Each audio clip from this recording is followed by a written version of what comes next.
Okay, heading क्या है? Introduction to Dover बीच। पहली बात ये पता होना चाहिए डोवर बीच क्या है। Dover Beach is a melancholic poem, एक मेलनकोलिक पोयम है। किसकी? मैथ्यू अर्नोल्ड की। It portrait a world devoid of certainty where faith has been replaced by doubt and the sea become a metaphor of human suffering and loss of faith। बहुत बढ़िया। क्या समझ में आया कुछ? ये जो पोयम है ये इंसान के डाउट्स को, इंसान की सफरिंग को, उसने क्या खोया क्या पाया, इस चीज को बता रही है। बीच का मतलब समझती हो ना? बीच मतलब होता है समंदर का किनारे का, जहां पे लोग नहाते धोते हैं वो। तो एक डोवर नाम की जगह है, उस बीच के बारे में है ये, है ना? इंसान के फेथ, विश्वास, उसके डाउट, है ना, ये सब, और उसकी सफरिंग, उसके लॉस, इन सब को बताने की कोशिश है। ठीक। बैकग्राउंड, मैथ्यू अर्नोल्ड देख लिया है, 1812 में जन्म हुआ। ये प्लेस है इंग्लैंड में, है ना, लेलहम। बाकी तुमने देख लिया होगा बुक से, है ना। और हम ये स्लाइड तुमको सेंड कर देंगे, इसको अच्छे से पढ़ लेना, इसी को नोट करना, बस एक ही चीजें करनी है, ज्यादा 100 जगह पे दिमाग नहीं लगाना, इससे बाहर नहीं आ सकता, इससे एक चीज बाहर नहीं होगी, 100% यही होगा, है ना। ठीक। मतलब इस लाइफ में क्या क्या, अर्ली लाइफ और एजुकेशन, अर्ली मतलब बचपन की, कैरियर एज अ पोइट, एक पोइट के करियर के रूप में उन्होंने क्या क्या किया वो सब दिया है। लेगेसी क्या क्या है वो अपन इसको देख लेना। ठीक है, चलो आगे बढ़े। हाँ, लेगेसी मतलब उनका जो वो होता है ना, समाज में क्या स्टेटस था, क्या कंडीशन थी, क्या उस समय वो कर रहे थे। पोयम का structure, narration style, form and metre, repetition and imagery, है ना। तो इसको भी तुम्हें खुद से ही पढ़ना है, हम थोड़ा सा बता दे रहे। Dover which is a dramatic monologue, समझ गई? ड्रामेटिक मोनोलॉग ये भी है। एक और था ड्रामेटिक मोनोलॉग, है पता कुछ? एक और पोयम है तुम्हारे इसमें जो ड्रामेटिक मोनोलॉग है। एक पोयम और है जो तुम्हारे इसमें ड्रामेटिक मोनोलॉग है, डोवर बीच के अलावा, इसी एज में तुम्हारे इसी बुक में,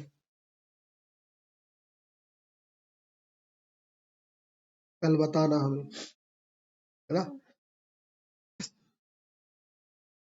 क्योंकि ड्रामेटिक मोनोलॉग में जो राइटर होता है वो एक ही पर्सन बोलता है सारी बात, that means expressing the poets singular view point and the emotional state. ऐसे समझ लो मन में बड़बड़ाता है खुद ही खुद, ना कोई सुनने वाला होता है ना कोई, बस खुद ही इमेज करता रहेगा और बोलता रहेगा।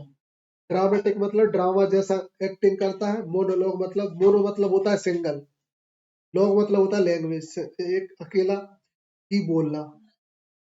जैसे मान लो तुम रास्ता में चल रही, तुम अकेले बड़ा जाओ और कोई पोयम लिख दो। ठीक। अच्छा, इसका फॉर्म कौन सा है और मीटर कौन सा है ये तुम्हें देख लेना है ना। फ्री वर्स है इसमें। फ्री वर्स मतलब इसमें कोई राइम नहीं होती, राइम ही नहीं हो, कछु भाई पे खत्म होती है लाइन। ठीक। रिपीटेशन, इमेजरी, हाँ, ये रिपीटेशन का यूज हुआ है और इमेजरी हुई है, कुछ चीजें हैं। चलो फिर theme, love and loss, isolation, isolation एकांतपन, एंड लॉन्गिंग मतलब एक लंबापन, स्ट्रगल विथ डिसअपियर, संघर्ष को छिपा दिया गया, है ना। लेमेंटेशन और लॉस फेथ, अपने विश्वास को खो देने का दुख इस पोयम में है। ठीक। अब इमेजरी में क्या क्या है तो देखो, इसमें द सी, समंदर किसी बात को दर्शा रहा है ना। समंदर किस बात को दर्शा रहा है? बड़ेपन को। ये लिखा वास्टनेस और अनसर्टेनिटी, अनिश्चित मतलब जीवन की अनिश्चितता को समंदर दिखा रहा है। एग्जाम में आते हैं, पता चला यही क्वेश्चन आता है, examine the imagery of and symbolism of poem Dover Beach. इसको चेक नहीं करना, चेक मत करना, ठीक है। फिर द सिंगल्स, फिर द मूनलाइट लैंड एंड सी, मतलब चांदनी रोशनी और समुद्र। और पेज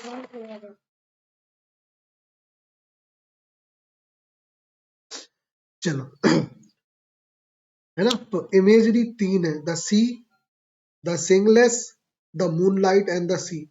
मूनलाइट किस चीज को बताता है? Sparkling contrast, beauty of nature, मतलब ब्यूटी के नेचर को बता रहा है।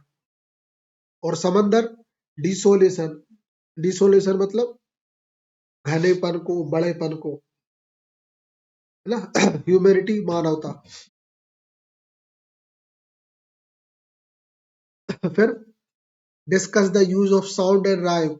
तो देखो पहले ही देख लिया, ये फ्री वर्स में है ना, फिर भी इसको पढ़ लेना, समझ जाओगी। देखो बहुत सरल लैंग्वेज है। Arnold employ an irregular rhyme, irregular rhyme मतलब जहां नो राइम होती है, कोई राइम ही नहीं होती। पता चला 2 मैच करेंगे, अगले 4 नहीं कर रहे, कुछ भी आ रहा, ठीक है, लास्ट में कोई राइम नहीं। Cadence and pacing, the poem slow and measured pace mimics movement of the wave, है ना। इसका मतलब धीरे धीरे पोयम अपने रिदम में आती है। Enhancing contemplating reflect nature of work, धीरे धीरे नेचर के खासियत को बताती है।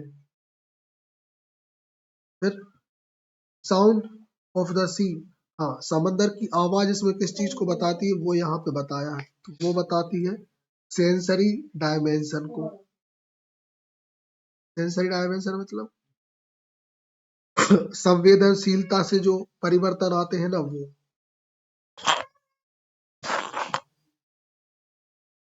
फिर exploration philosophical and existential elements, इनको अच्छे से पढ़ लेना।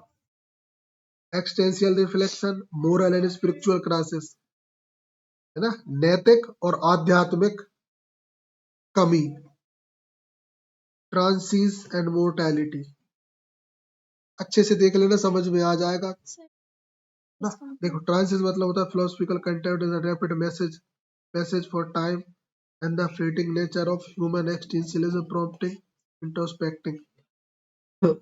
मतलब दार्शनिक दृष्टि से अगर देखें, समय के साथ साथ प्रकृति में और मानव के स्वभाव में जो अंतर होते हैं ना, उसके अस्तित्व को बताया गया है।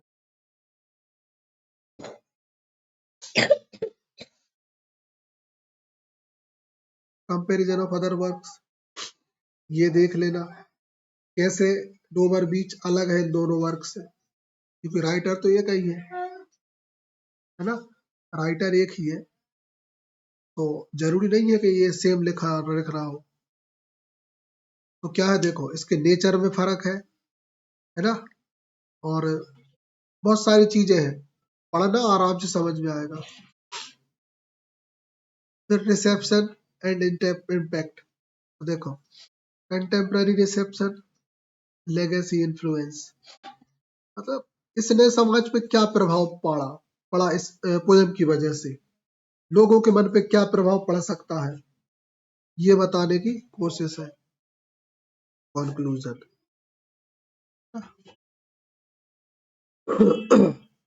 कंक्लूजन में क्या कह दिया है? रेजोनेंस थ्रू टाइम, है ना। देखो the enduring relevance the Dover Beach is the Dover Beach lies in the ability of articulate the personal and human concern remaining a poignant exploration of human condition. देखो मानव के अस्तित्व को बताने की कोशिश की गई है कि इंसान अगर इस धरती पे रह रहा है तो वो क्या क्या कंडीशन फेस करता है, क्या क्या वो भोगता है, ये पोयम में है ये सब कुछ। फिर आर्टिस्टिक सिग्निफिकेंस, कलात्मक खासियत। इसमें कलात्मक खासियत क्या कहती? The poem express language with a timeless theme. ऐसी पोएम है ये जो भाषा और शब्द में नहीं बंधी है, वक्त के साथ ये हमारे साथ चलेगी। कब लिखी थी, आज तक हम इसको पढ़ रहे हैं, ये इसकी खासियत है। मतलब ये अपने अस्तित्व को नहीं छोड़ रही। Themes continue to captivating reading and scholars, है ना, commenting its place and literary treasure। मतलब साहित्य की दुनिया में ये खजाने के जैसी है ये पोयम, इतनी खास है और इतने अच्छे से वो बताया। तो ये है इसके सारे पॉइंट, इससे बाहर तुम्हें नहीं होने वाला। ठीक है।